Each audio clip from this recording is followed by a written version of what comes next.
Vivid verses. The church basement smelled like mildew and communion wine. Noah pressed his cheek against the concrete floor, feeling its coolness against his skin, and thought about the mathematics of survival. 14 years old, $43 in his pocket, 0 words of English beyond hello and bathroom. The equation was simple and brutal. His mother had named him after a character in a Korean drama she'd watched obsessively during her pregnancy, a doctor who'd overcome impossible odds.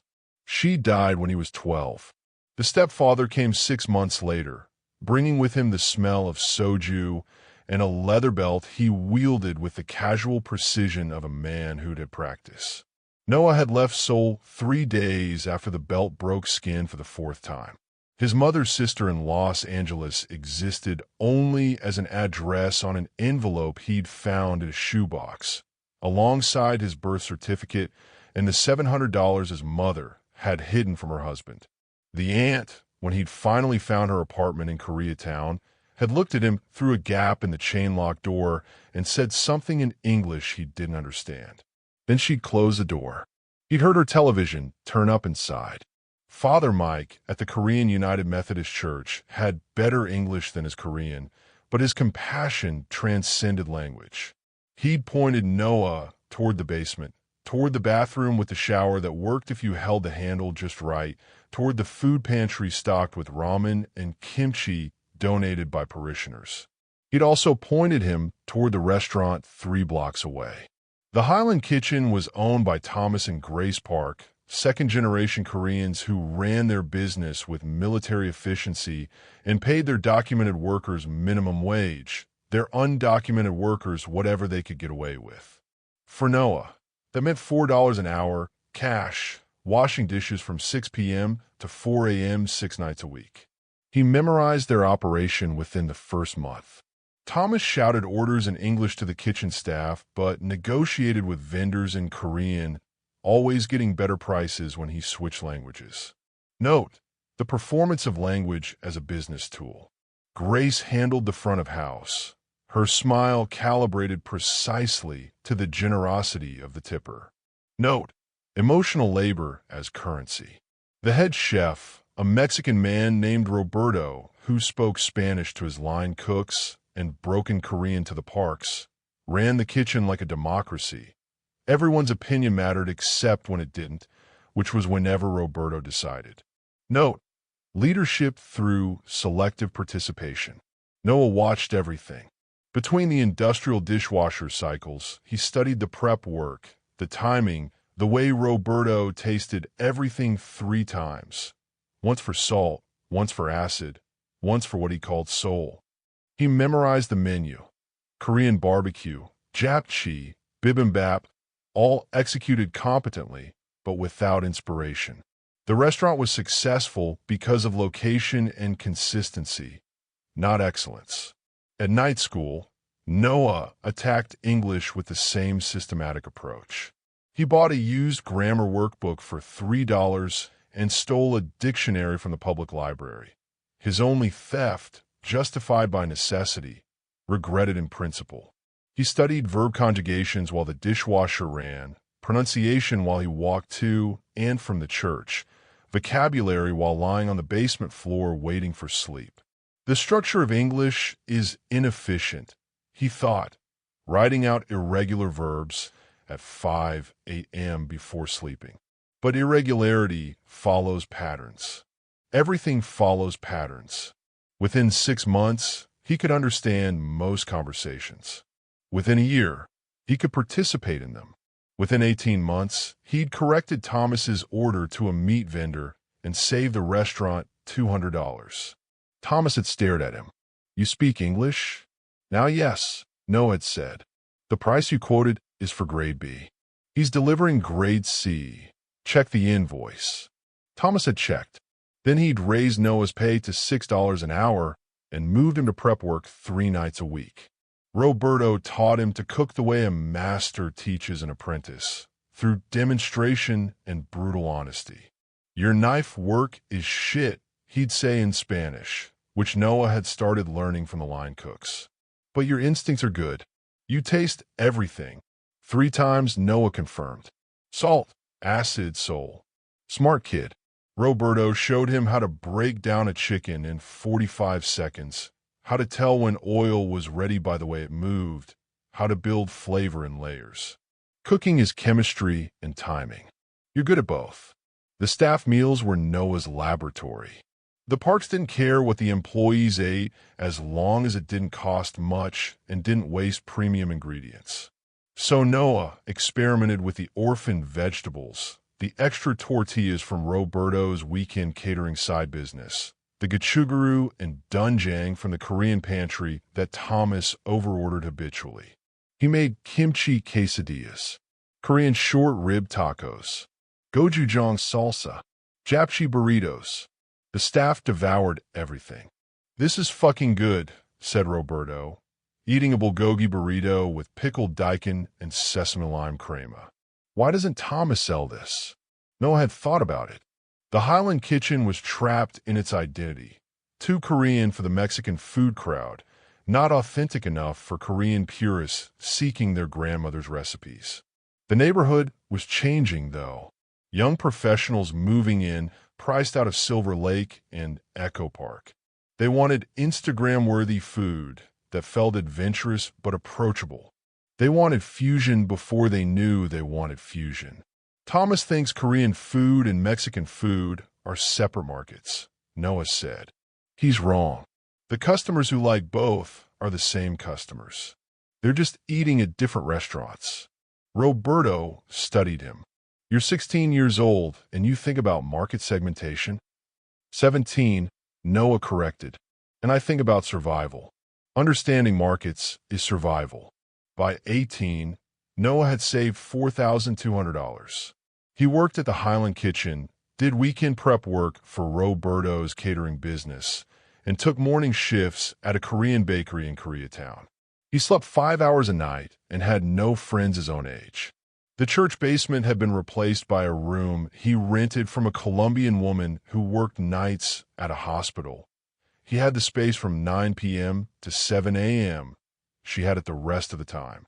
They communicated through notes on the kitchen counter and never saw each other. His high school guidance counselor called him in during senior year. "Your grades are excellent, Noah. Have you thought about college?" He had thought about it. He'd thought about it extensively. The return on investment for a college degree was substantial but delayed. The opportunity cost of 4 years was too high. He needed capital now, experience now, positioning now. "I'm going to open a restaurant," he said. The counselor's smile was kind and patronizing. "That's wonderful. But, business school could really help you." "I've been running food operations analysis for 3 years," Noah interrupted gently. "I know the Highland Kitchen's P&L better than the owners do. I know their food costs, their labor ratios, their break-even points. What I need isn't theory. It's capital." The counselor had no response to that. By 21, Noah had $12,000 saved. He'd quit the Highland Kitchen a year earlier after Thomas had accused him of stealing. A miscount in the register that Noah had immediately identified as Thomas's own math error, proven by the receipts Noah had meticulously cross-referenced. Thomas had apologized, but Noah had already made his decision. When someone shows you who they are under pressure, believe them. He'd moved to full-time work at Roberto's catering company and picked up consulting work optimizing kitchen operations for 2 other Korean restaurants. He analyzed their inefficiencies, reorganized their workflows, renegotiated their vendor contracts. He charged $500 per consultation and delivered $5,000 in annual savings. Everyone considered it a bargain. The food truck cost $8,000 used, a converted postal van with a griddle, a fryer, and a rice cooker he installed himself. He spent $2,000 on equipment and permits, $1,500 on initial inventory, and kept $500 as operating reserve. The math was tight, but math always was. He called it Soulfire Kitchen. The menu was 8 items: short rib tacos with kimchi slaw, bulgogi quesadillas, Korean fried chicken tortoise, kimchi fried rice bowls, gochujang carnitas, kalbi fries with queso and scallions, japchae burritos, and his signature item, the Solmex burger with gochujang aioli and pickled vegetables. He parked in Koreatown the first week and made $400. He parked near the USC campus the second week and made $900. He parked downtown after midnight, targeting the club crowd and late shift workers, and made $1,300. Location is everything, but timing is everything before location. The food blogger found him at 2 a.m. on a Friday in the Arts District, parked near the warehouse galleries where an opening had just ended. She was drunk, hungry, and influential. Her blog, Eating Los Angeles, had 40,000 followers and a reputation for destroying restaurants with a single scathing review. "Are you actually Korean?" she asked, eyeing his short rib tacos with suspicion. "Yes," Noah said. He didn't elaborate. He'd learned that people's assumptions about him, too young, too immigrant, too ambitious, were useful tools. Let them underestimate. She ordered one of everything. He watched her eat, noting the changes in her expression, the initial skepticism, the surprise at the first bite, the slight widening of her eyes at the layering of flavors. The second bite taken more slowly, analytically. The third bite taken with pleasure instead of criticism.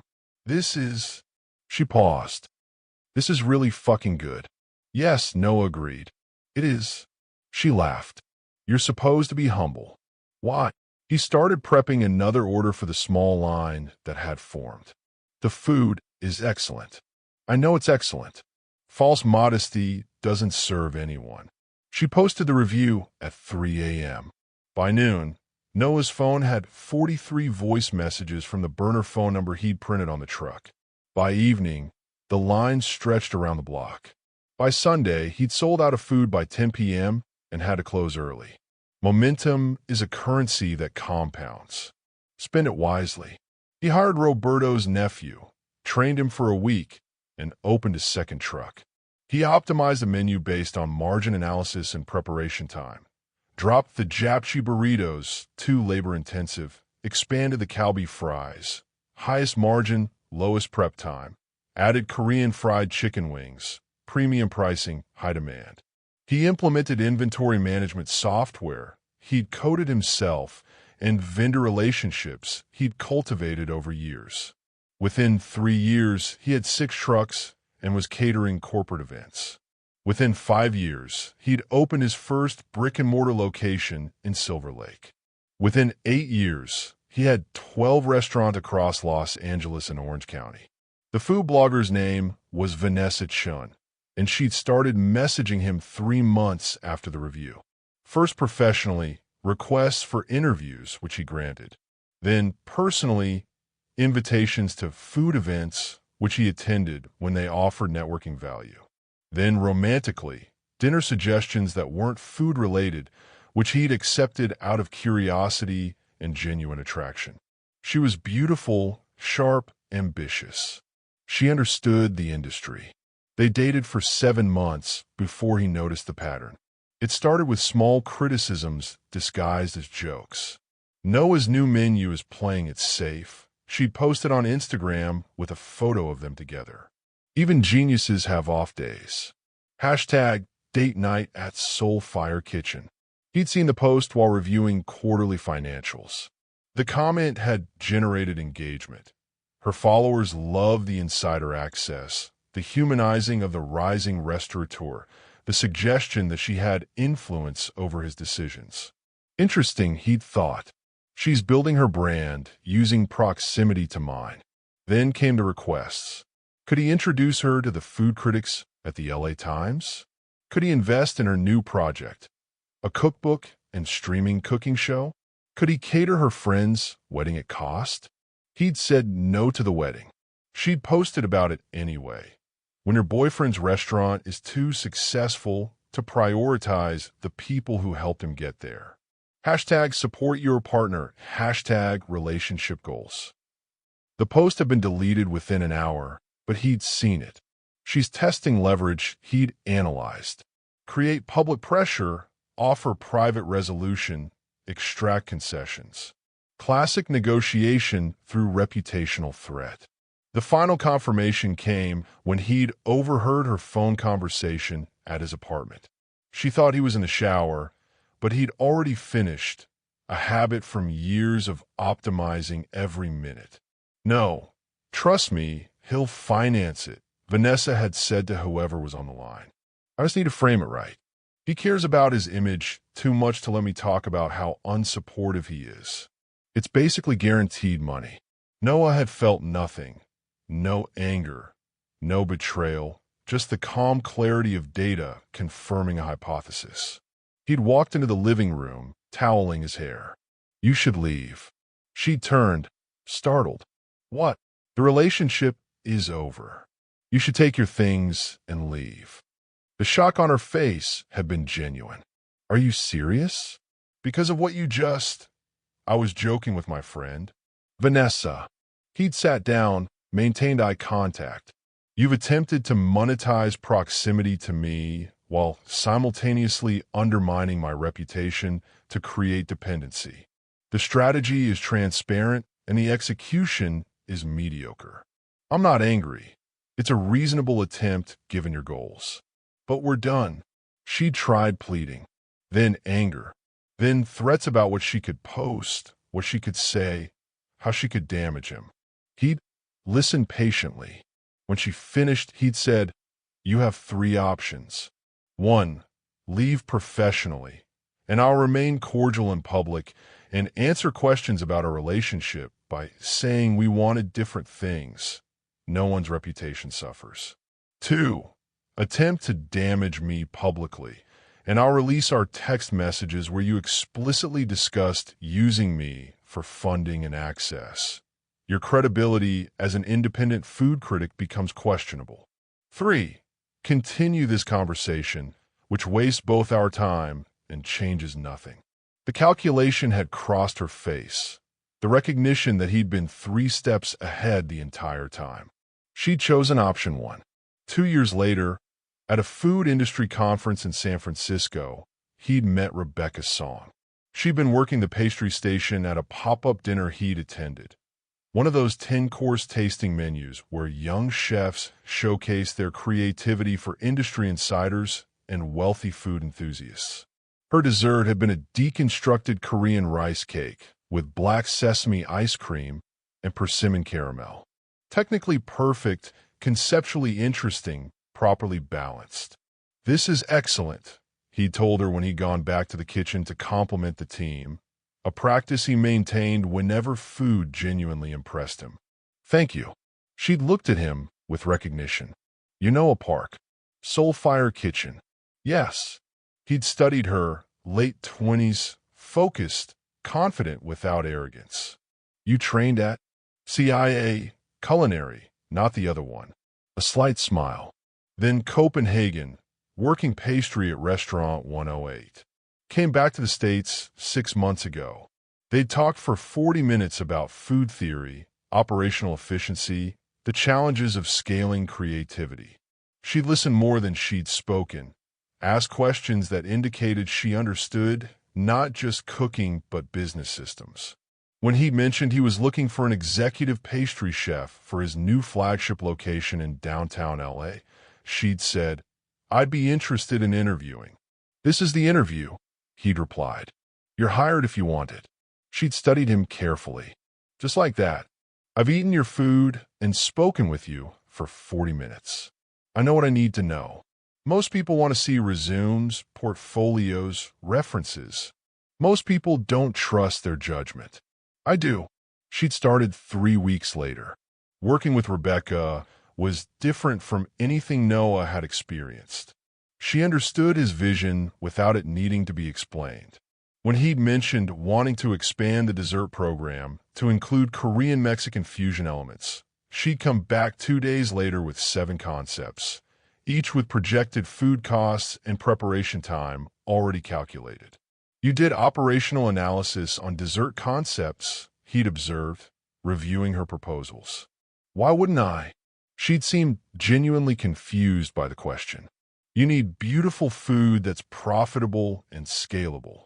Beauty without margins is just expensive art. She thinks like I think he'd realized. This is exceptionally rare. Their relationship developed slowly, professionally first. She expanded the pastry program. He opened 3 more restaurants. They worked 18-hour days and grabbed late-night meals together, talking about expansion strategies and menu development and the complexity of managing creative teams at scale. The shift to something personal happened 6 months in, after a brutal service where 2 line cooks had called in sick and they'd worked the line themselves for 7 hours straight. Food, Noah had asked at midnight, after they'd finished cleanup. God, yes. Rebecca had pulled off her chef's coat. Anywhere but here. They'd ended up at a 24-hour Korean-Chinese restaurant in Koreatown, eating jajangmyeon and sweet and sour pork, and drinking cheap beer. Why did you really come back from Copenhagen? He'd asked. She'd been quiet for a moment. My father got sick. Cancer. I wanted to be close. I'm sorry. He died 3 months ago. She met his eyes. The job offer came at the right time. I needed something to focus on besides grief. Food is good for that, Noah had said. It demands presence. No room for anything else when you're in the middle of service. Is that why you do this?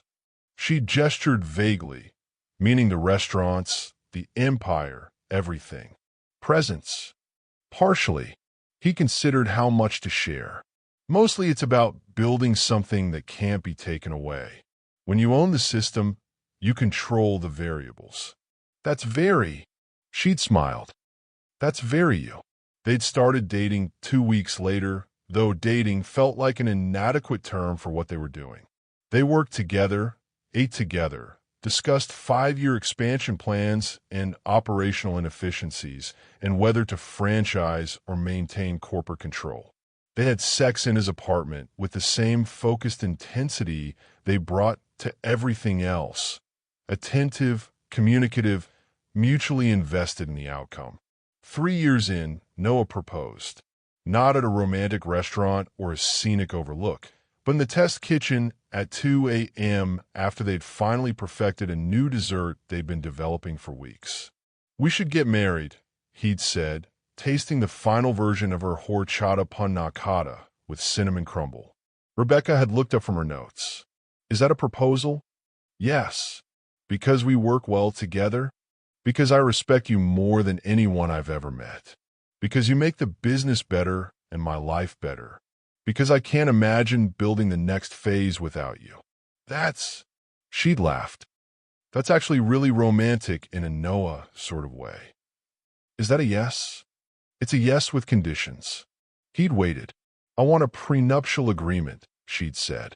I know you'll want one, and I want to be clear that I agree we should have one. I don't want there to ever be questions about why I'm here. God, I love her, he thought with absolute clarity. Agreed, he'd said. My attorney will draft something fair. Everything built before marriage stays separate. Everything built during marriage is shared. You walk away from betrayal with nothing. You walk away from an honest incompatibility with half of the marital assets, plus a settlement that reflects your contribution to the growth. You've thought about this. I think about everything. I know. She'd kissed him. It's one of your best qualities. They married 4 months later in a small ceremony at a restaurant they both loved, with 40 guests who were mostly people they worked with, because their work was their life and they'd built that life intentionally. The New York expansion began 2 years into the marriage. Noah had analyzed the market extensively. New York's food scene was different from LA's. More competitive, more critical, more expensive to operate in. But the potential was enormous. If he could establish Old-Fire Kitchen there, he could expand to any market in the country. He'd opened 6 restaurants in 18 months. Midtown, Williamsburg, Upper West Side, Financial District, Astoria, Park Slope. Different locations, different demographics, all carrying the same menu architecture with local adaptations. The problems started immediately. Labor costs in New York were 30% higher than he'd projected.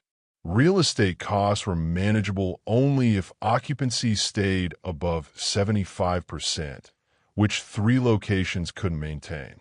The food delivery culture was different. Higher volume, lower margins, different customer expectations. Supply chain complexity multiplied with every borough. 6 months in, he was losing $400,000 a month. Rebecca noticed before he said anything. The New York numbers are bad. They were in his home office, where he'd been reviewing financials at 11 p.m. Yes. How bad? 8 million annual burn rate if we don't restructure. She'd sat down across from him. What are you thinking? This was what he valued most. She didn't panic, didn't criticize, didn't say, I told you so, even though she'd raised concerns about the expansion speed. She just asked what he was thinking. Close 2 locations, renegotiate 3 leases, completely restructure the Astoria menu to focus on delivery optimization, bring in a New York-based operations consultant who actually understands the market. Which locations are you closing? Financial District and Upper West Side. Wrong demographics, wrong positioning, can't fix it with menu changes. That's going to hurt. Yes. He'd met her eyes. I miscalculated. I treated New York like a bigger version of LA instead of understanding it as a completely different system. It was arrogant. You're allowed 1 major mistake in a 10-year run, she'd said. What matters is what you do next. What he did next was brutal and systematic. He'd closed the 2 locations, taking the real estate losses immediately rather than bleeding slowly. He'd hired Miriam Katz, a restaurant consultant who'd spent 30 years in New York hospitality and had forgotten more about the city's food ecosystem than Noah currently knew. He'd restructured the remaining 4 locations' menus based on her recommendations. Simpler, faster, more aligned with New York's grab-and-go culture while maintaining quality. He'd cut his projected New York expansion plans from 12 restaurants to 4. Then focused on making those 4 exceptional instead of numerous. The restructuring took 8 months and cost $8 million in total losses. Closed locations, lease buyouts, severance packages, consultant fees, menu redevelopment. But the 4 remaining locations stabilized. Then they grew. Within 2 years, they were profitable. Within 3 years, they were wildly profitable. And he'd opened 2 more locations based on actual market knowledge instead of LA projections. You know what I learned? Noah had said to Rebecca one night, 5 years after the New York disaster, looking at quarterly reports that showed the New York restaurants outperforming their LA counterparts in per-location revenue. What? Failure is just expensive data. The 8 million bought me understanding I couldn't have gotten any other way. That's a very expensive education, worth every dollar. At 38, Noah owned 42 restaurants across 6 cities. Soulfire Kitchen had become a case study in successful fusion cuisine, in immigrant entrepreneurship, in operational excellence. Food Network had featured him. The James Beard Foundation had nominated him 3 times, winning once for Best Chef, West. He and Rebecca had 2 children, a 6-year-old daughter named Maya, who was already showing signs of her mother's perfectionism and his analytical tendencies, and a 3-year-old son named James who approached life with a joyful chaos that neither parent fully understood but both delighted in. They still worked too much. They still had late-night conversations about expansion strategies and menu development. But they also had piano recitals to attend and elementary school conferences and weekend mornings where they made elaborate pancakes, while Maya critiqued the technique and James threw flour at everyone. Do you ever think about that first food truck? Rebecca asked one Saturday morning, watching Noah flip a pancake while simultaneously explaining to Maya why the batter's consistency mattered for even cooking.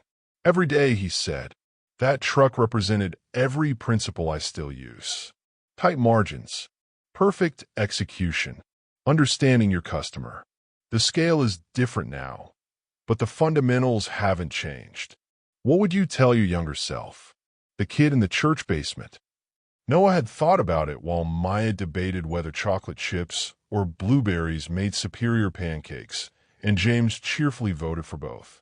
I'd tell him he's going to lose $8 million, and it's going to be fine, he said. I'd tell him that the sous chef he meets in San Francisco is going to be the best decision he ever makes. I'd tell him that every hour he spends learning how things work will compound in ways he can't imagine. Would he believe you? No. Noah smiled. He'd think I was trying to make him complacent. He'd work just as hard anyway. Good, Rebecca said, stealing a piece of his pancake. We need him hungry. And there, in a kitchen that cost more than his first 3 food trucks combined, surrounded by a family he'd built as carefully as his business empire, Noah realized something he would have struggled to articulate to his younger self. The currency of hunger wasn't just about survival. It was about transformation.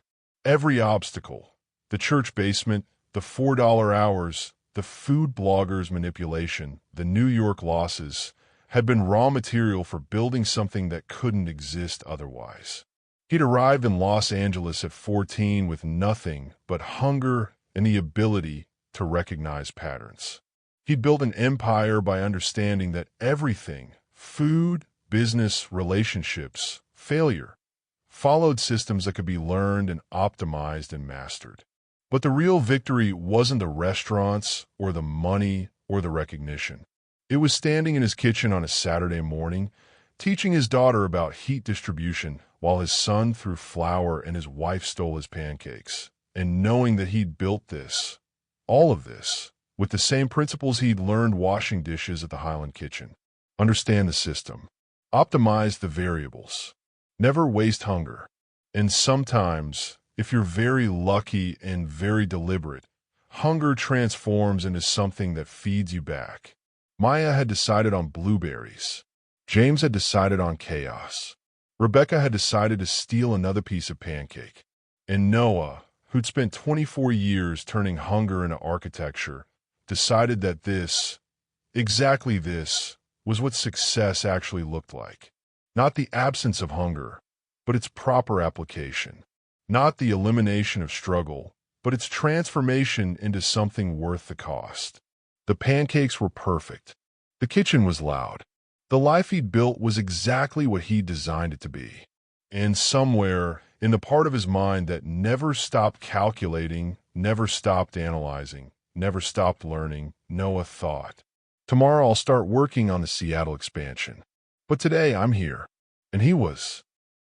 Thanks for listening.